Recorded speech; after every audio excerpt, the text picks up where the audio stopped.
టయానికి మనం ఎప్పుడైతే భోజనం చేస్తామో, ఉదయం టిఫిన్ చేస్తామో, నైటు మళ్ళీ భోజనం చేస్తామో, లేదంటే అల్పాహారంగా తీసుకుంటామో, ఈ 3 పూట్ల 4 పూట్ల ఏదైతే మనం తిండి తీసుకుంటామో, మన ఆరోగ్యం బాగుండాలని అనుకుంటామో, అదే విధానాల్లో మన కుటుంబం కూడా బాగుండాలని అనుకుంటాం.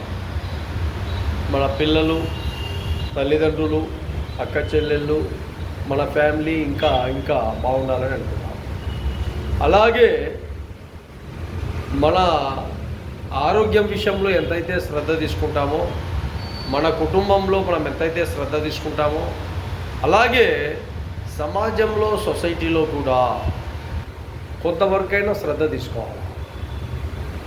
అది సోషల్ సర్వీస్ కావచ్చు అనుకోండి, లేదంటే మనకు తోచిన సాయం అనుకోండి, లేదంటే మనకు తోచిన సలహా అనుకోండి, లేదంటే మనకు తోచిన సహాయం అనుకోండి, లేదంటే మనకు తోచిన ఒక మాట అనుకోండి.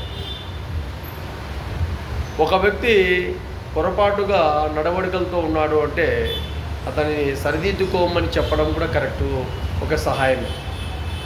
అలా కొన్ని విషయాలలో ఈ విషయాలలో కలగజేసుకోకూడదు, ఈ విషయాలలో కలగజేసుకోకూడదు, వాళ్ళకు చెప్పకూడదు, వీళ్ళకు చెప్పకూడదు అన్న వాస్తవాలే కరెక్టే. ఎవరి పని వాళ్ళు చేసుకోవాలనేది కరెక్టే.